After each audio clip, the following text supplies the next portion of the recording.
Okay, good morning po sa inyo lahat mga brothers.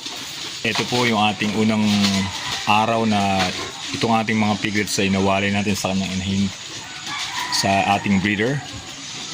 At pinakain natin sila.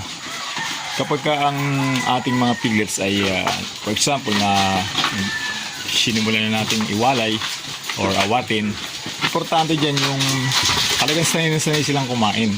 Ito kasi talagang sanay na to dahil halos inaabot na sila ng 45 days. Pero yung mga pinaawat ng mga, halimbawa, mga 28 days, 30 days, importante rin po yun na talagang dapat sila sanay na sanay silang kumain. Automatic, mapuputol yung kanilang sustain na gatas mula sa nanay nila. So, hahanapin nila yun. So, dahil malakas silang kumain, sanay na silang kumain, yun yung pinaka-alternatibong o panibagong pagkain nila para sa kanilang katawan. So, importante po mga brothers. Kaya po nagkakaroon tayo ng mga piglets na during walay system. Nagkakaroon sila ng sakit kasi hindi pa ready yung kanilang katawan dun sa time na yun kasi dun sa kakulangan ng kasanayan nila sa tamang pagkain. Kaya importante po sa 5 days hanggang 7 days pa lang mula sa kanilang pagkapanganak, napapractice natin sila na mag-araw kumain hanggang sa abutin sila ng 28 days hanggang 30 days.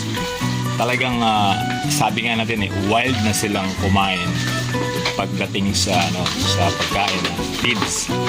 So ito yung aking 7 na piglets. So mapapansin niyo po. So ang kinakain niyan 300 grams bawat isa per day. Sa ngayon po hanggang sa 55 days or 60 days.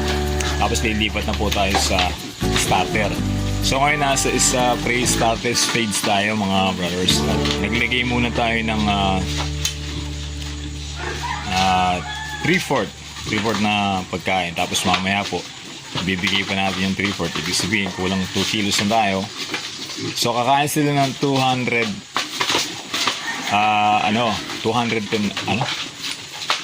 kilo at 10 gramo.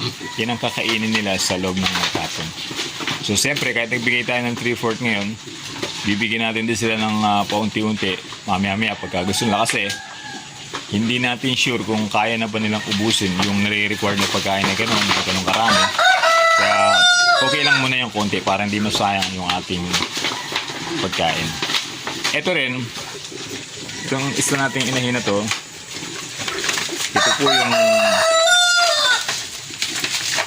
ito naman yung aking isang inahin na saan malapit na rin mga anak. By July, mga anak po ito. Talagang lumiliit na yung aking space. Kasi kung mapapansin niyo po mga brothers, ito niyo po yung paligid ko. Talagang matubig dyan. Hindi po basta-basta makagagawa ka agad ng kulungan dyan. Ang gagawin mo dyan, gagawa ka ng poste or magtatamba ka. Pag naman nagtamba ka, ang daming lupa mong bibilhin dyan bago ka makatamba. Kasi po itong area namin talagang lumulubog ito. Nakita naman po nyo doon sa nakakarang video, nalubog pati yung mga piglets namin, pati yung mga breeder namin. Time na bumaha. Dito, ang gagawin mo talaga, gagawa ka ng poste tapos pwede yung hang, mas mura-mura siya ng konti. Kahit na mura siya, medyo pa rin. Hindi pa rin natin kakayanin kasi naka-invest tayo dito sa ating mga piglets. Siguro po by pag nag-harvest na tayo, makakapag-start na tayo dahan-dahan. Katulad ng ginawa natin dito sa ating mga alaga, nag-isa lang tayo sa 2 breeder. Ito, si Siomay tayo siya po hanggang sa nakapagdagdag tayo ng isa. Tapos nakabili rin tayo ng isang pig pen na second hand. Na-refer ko na lang po. Tapos, yung ating lagayan talaga ng fattener, nandun sa dulo na yun. Tapos ito, saka gusto lang natin mawali kasi nga kawawa naman yung ating breeder, yung inahin nila.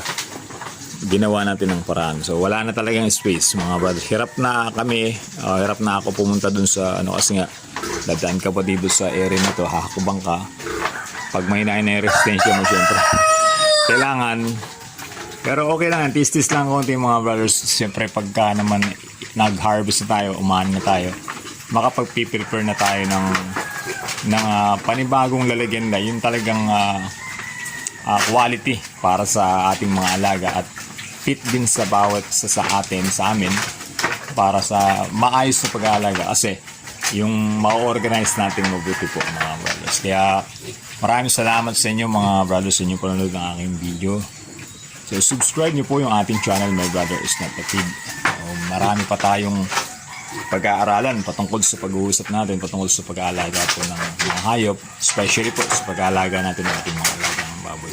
So kung mapansin niyo po mga brothers, yung binigay nating 3/4, so halos wala na laman, naubos na po nila yan.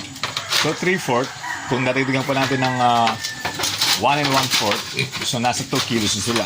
So loob ng maghapon, kailangan maibigay natin yung 1 1/4 or 10 grams pa para kumain sila ng 210 grams sa araw na to. So yun, diretso mo lang yun hanggang sa 55 hanggang 60 days na pre-starter. Iba-iba kasi po yung pamamaraan yan eh. Merong mga nagtuturo na pagdating ng 45 days, palta mo na siya ng pre-starter. So ako naman po, dun sa akin natutunan, ina-advise talaga ng mga farmer din, yung iba nating malaking farm na kakilala na nagtuturo din sila. Pagkatapos ng booster feeds, 35 days, umpisa natin sa pre-starter hanggang sa 60 days o hanggang 75 days pa nga po, tapos saka tayo papasok sa starter. So ito sa dating niya, siguro po hanggang 60 days lang tayo or 55 days mag-i-starter na tayo. So yun lang mga brothers, at i-continue lang natin yung kanilang mga vitamins po, kung kumpleto na sa mga vaccine yung ating mga piglets. So ibigay din natin lagi yung kanilang mga vitamins na kailangan na para yung immune system nila ma-maintain natin yung strength ng immune system nila para malayo lagi sila sa lahat ng uri ng karamdaman. At higit sa lahat, importante na mataas lagi yung hygiene ng ating mga pen, ng ating mga kulungan. Lagi nating linisin yung ating mga kulungan para malayo tayo sa lahat ng mga mikrobyo, langaw, yung magdadala ng mikrobyo, etc. para yung ating mga alaga ay iwas 100% sa sakit. Salamat po mga brothers, at yun lang. Maraming po salamat. God bless po.